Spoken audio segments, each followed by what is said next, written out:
Allez, bonsoir, je suis Charlie Cropin, consultant. Bienvenue sur ma chaîne YouTube. Nous parlons ce soir de 3 critères fondamentaux qui vont te permettre comme ça de découvrir quel est le travail idéal que tu peux exercer.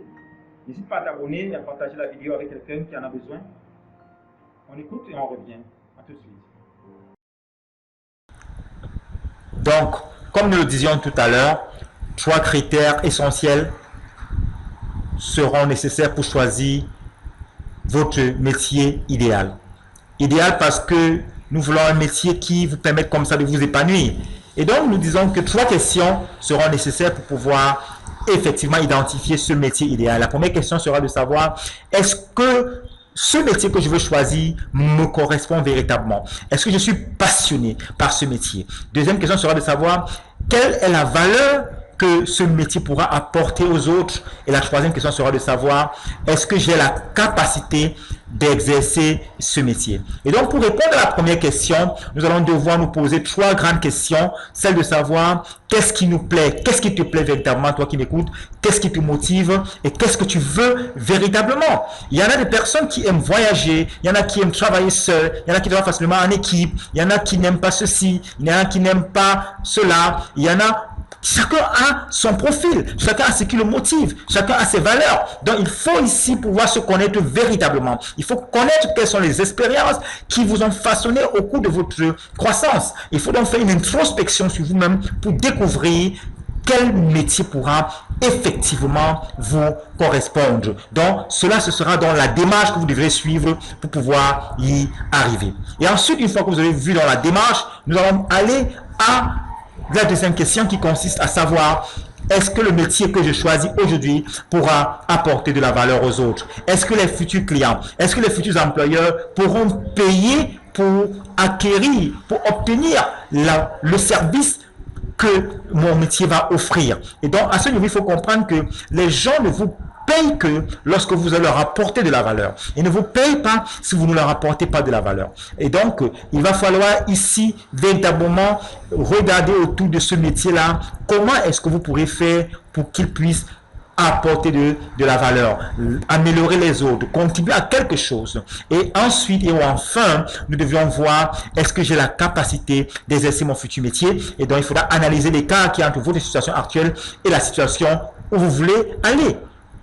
Et donc, ça va nécessiter que vous puissiez passer à l'action afin d'acquérir les compétences nécessaires pour apporter de la valeur aux autres. Et donc, 3 cas de figure ou 3 problèmes se posent généralement. Le premier problème, c'est lorsque mon métier me correspond, j'ai même la capacité de l'exercer, mais malheureusement, il n'apporte pas la valeur aux autres. Nous sommes dans le cas du loisir, de la distraction uniquement, et donc il faudra découvrir véritablement comment est-ce que je peux apporter la valeur aux autres, comment est-ce que je peux transformer cette chose qui me passionne, ce métier qui me passionne pour apporter de la valeur aux autres. Si j'aime la danse, je peux par exemple organiser un club de danse, même à la maison, créer un petit espace où le soir j'invite des gens qui viennent danser et moyennant quelque chose, progressivement, je serai connu, je peux filmer cela, mettre sur une chaîne YouTube, sur une chaîne Facebook, organiser cela de façon à ce que je puisse faire un bon marketing et progressivement les gens seront intéressés et les gens vont accourir pour comprendre. Je pourrais même faire des vidéos, créer, monter des artistes qui amènent les gens à comprendre comment danser et les vendre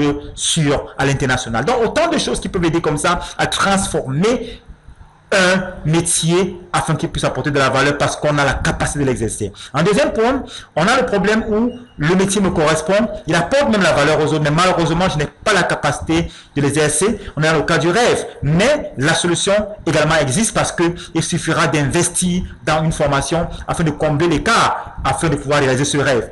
Si vous avez la volonté, vous pourrez développer des compétences, lire des nouveaux livres, vous documenter. Il a même été démontré par certains experts que lorsque vous lisez au moins 7 livres sur un même thème, vous devenez un expert. Et donc, vous pourrez comme ça vous lancer à la lecture, à la découverte des contenus en rapport avec votre métier et ainsi vous développer. On ne se développe pas seulement à l'école, non, on peut se développer dans les documentations, on peut se développer à l'heure des digital grâce à YouTube, on peut apprendre beaucoup de choses et ainsi, au fil du temps, on pourra devenir expert par la pratique dans son corps de métier et concrétiser son rêve.